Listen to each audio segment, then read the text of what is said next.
So sorry if I'm not super chirpy. It's my grandfather just passed recently, and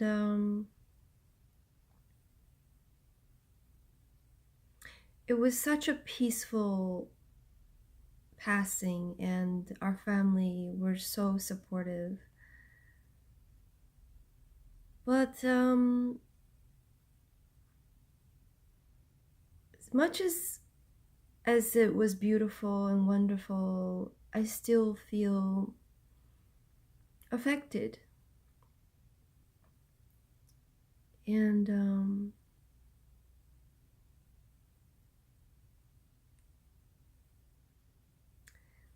so I want to talk about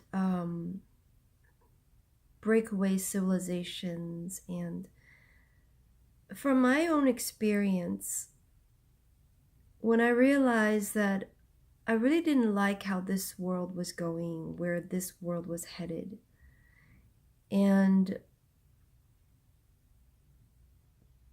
I started to look into eco villages, communities where they build their own mud houses and grow their own plants. And I went to Portugal and did some wolfing there on a farm that made acorn nuts, acorn powder, acorn, everything acorn, acorn coffee. And I also went to Finhorn Garden, which was in Scotland. And they began when they started to work with plant spirits, vegetable plant spirits, and growing their vegetables on beds of sand. So when they first began growing these vegetables on sand, people were laughing at them and saying, well, this is not fertile soil. You can't really grow vegetables here. And they did so well in the harvest, and their vegetables grew much bigger than their neighbors who had much better soil. And it was all due to the fact that they were working with these plant spirits.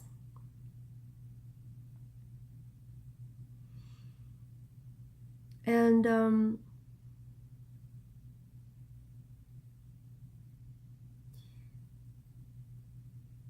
so this was before I read about it. This was very far from my reality.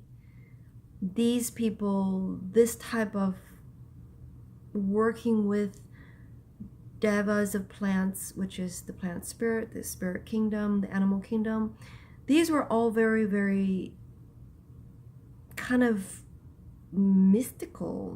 They weren't people around me. So finally, when I did visit the community and I read their books, and I read the other lady at the Paralandra, which did pretty much the same thing. She actually went much deeper. Actually, she really got into a different dimension, and these things were not available in my reality. That there are people who can go into other dimensions, work with the plant spirits, get results, work with the animal kingdoms, get results. And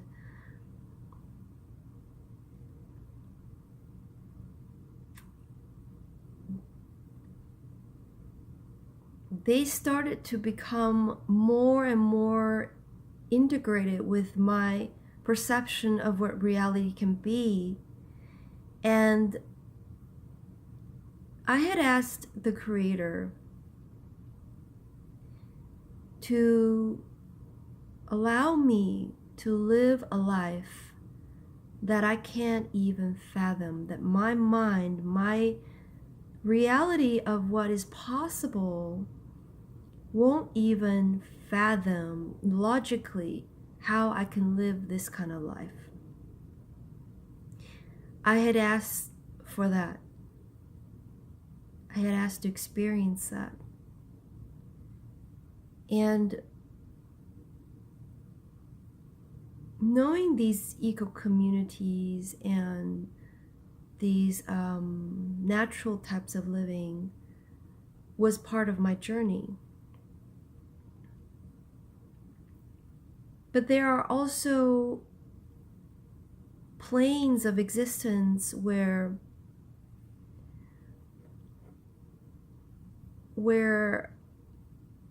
there are ascended masters, ascended communities of people who have vibrated out of our visual dimension, of our conscious dimension.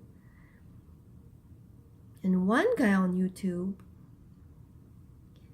his name is Al Bob, he talked about how, I think it was in Ireland, that there was an old crone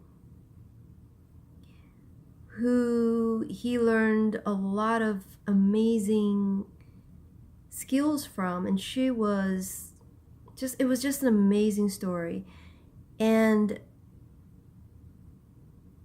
part of that story which I wanted to address was that he went back to visit her many years later, and he knows exactly the location where she's at.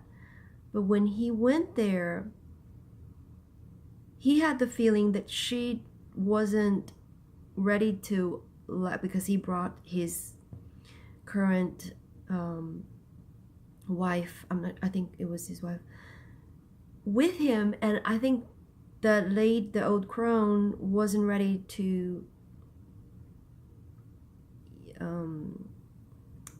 show her the place, that she was able to vibrate her entire house out of visualization. So when he went there, he couldn't find the house. He knows exactly where it was, but he couldn't find it. It was just, there's no presence of it being there at all. So if that old crone can do it, and she is in our dimension, I know, and there's stories of temples that were under attack, and they use their own body to vibrate the frequency of the entire temple out of that dimension. So these are stories. That was a story that felt that was super far away from me. I couldn't possibly feel like I could have any connection to that. But it was something that I stored away in my mind.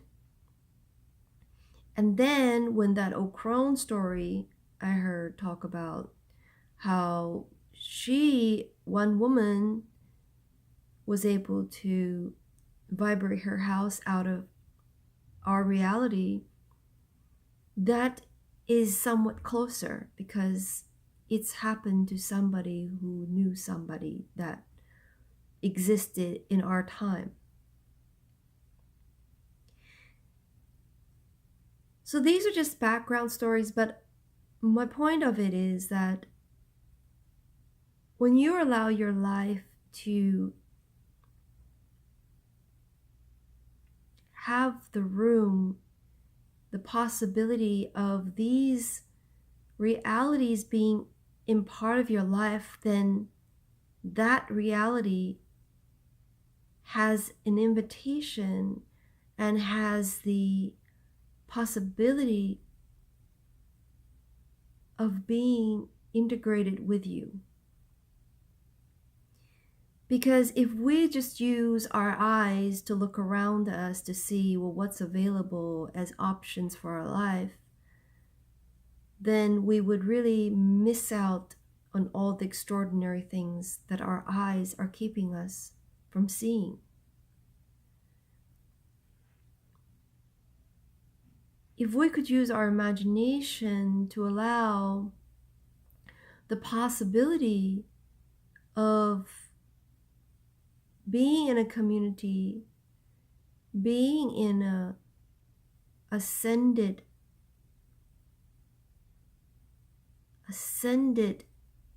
dimension,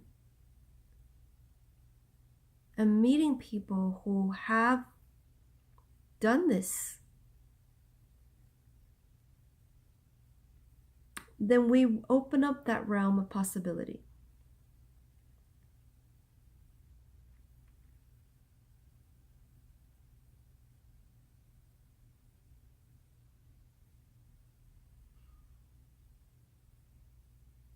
And then to walk that path requires faith without the vision. Because when we have a vision in our head, we kind of can visualize, well, what's there? Because if it's in alignment with what we visualized, then we're willing to walk that path. But when we're walking a path that we can't even visualize, our minds can't even fathom the possibility of that being even available to us.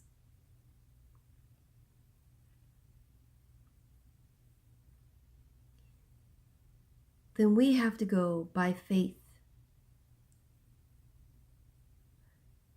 trusting that we are supported in the universe and communicating with the Creator so that it is in alignment with our divine path.